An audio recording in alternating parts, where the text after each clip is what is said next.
We have an update on the George Floyd case, and it involves former Attorney General William Barr of the Trump administration, or Bill Barr. This is a story from the New York Times. It reads, quote, "It was 3 days after George Floyd died in police custody last May, and businesses in the Twin Cities were on fire. Police officers were shooting rubber bullets and tear gas to hold back protesters, their anger fueled by a cell phone video of Mr. Floyd, a black man, gasping for breath under the knee of a white officer. As soldiers prepared to take the streets, the officer, Derek Chauvin, believed that the case against him was so devastating that he agreed to plead guilty to third-degree murder. As part of the deal, officials now say he was willing to go to prison for more than 10 years. Local officials, scrambling to end the community's swelling anger, scheduled a news conference to announce the deal. But at the last minute, according to new details laid out by 3 law enforcement officials, the deal fell apart after William P. Barr, the Attorney General at the time, rejected the arrangement. The deal was contingent on the federal government's approval because Mr. Chauvin, who had asked to serve his time in federal prison, wanted assurance that he would not face federal civil rights charges. An official said Mr. Barr worried that a plea deal, so early in the process before a full investigation had concluded, would be perceived as too lenient by the growing number of protesters across America. At the same time, Mr. Barr wanted to allow state officials who were about to take over the case from the county prosecutor, who has had a tense relations with Minneapolis's black community, to make their own decisions about how to proceed. Now, for those of you who don't know, police in America have been pretty unforgiving of racial minorities. This is to put it kindly. I'm not going to go into too much, but there is mounds of evidence and historical data showing that the criminal justice system has been deliberately targeting minorities in disproportionate numbers. To quote the great gangster rapper turned child's actor Ice Cube, "A brother's got it bad because he's brown." And that expresses his sentiment and what I believe was America's sentiment for many, many years, actually, which is fuck the police. Now, after many years of shootings and police unjustifiably killing minorities, Alton Sterling, Breonna Taylor, Tamir Rice, Eric Garner, to name a few, we are finally kind of in a spot where police are being held at least a little bit accountable. George Floyd was one of these victims. Rest in peace, man. Just a quick recap of what happened. George Floyd was killed on May 25th, 2020, when Minneapolis police officer Derek Chauvin knelt on George's neck for 8 minutes and 46 seconds, while 3 other officers were present and watching. What was the reason for Mr. Floyd's apprehension by the police, you ask? Well, it's because he allegedly used a counterfeit check to buy cigarettes, or a counterfeit bill, I believe, to buy cigarettes. Shortly after, Mr. Floyd was apprehended, and where he was put on a position with a knee on his neck, and he died in police custody.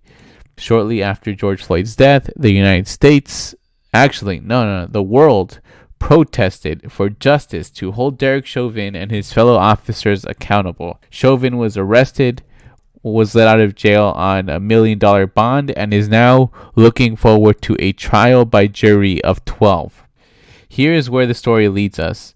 Derek Chauvin was ready to take a plea deal and plead guilty to third-degree murder. He was ready to plead guilty to that.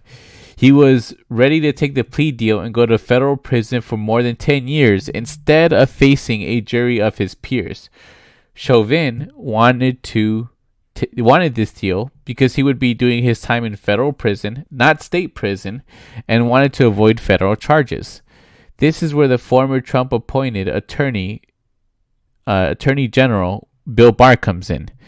The former Attorney General rejected Chauvin's conditions to a plea deal and left it to a jury of his peers to decide.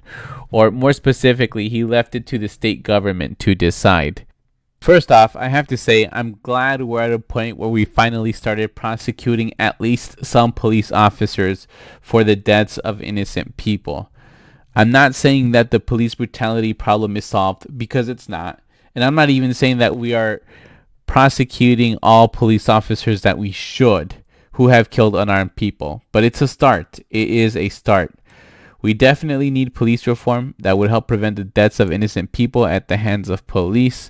But at the very least, we are moving at least one step forward into holding police officers accountable for what we have known for decades of the years of their egregious conduct.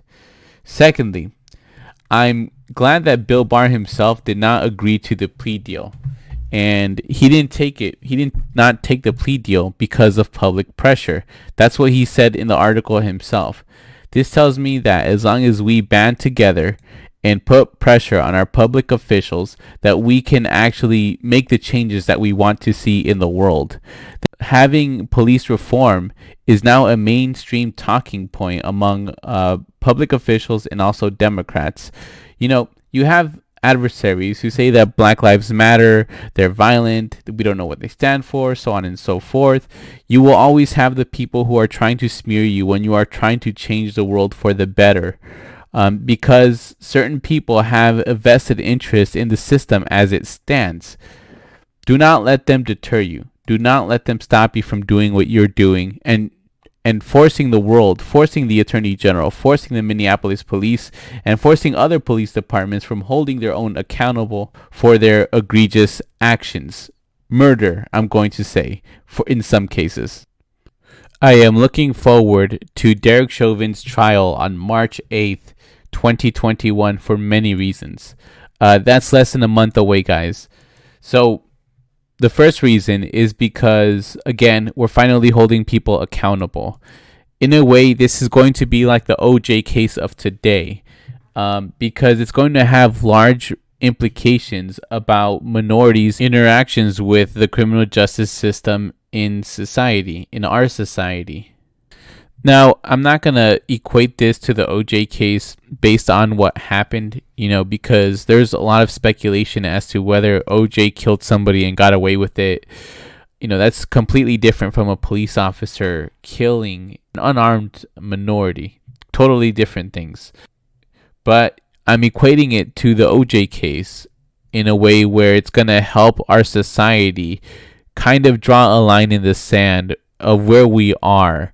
Because, up until this point, police officers, all they have to say is that they feared for their lives, even if it's not true, and they would have gotten away with it.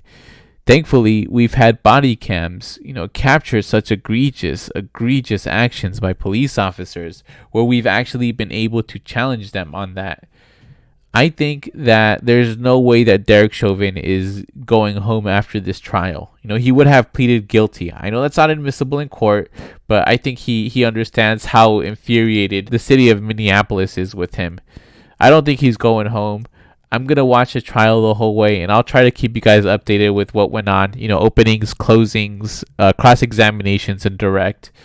But it's something to look forward to, guys. Put it on your calendar. March 8th, George Floyd's trial and a definitive statement in race relations in the American criminal justice system.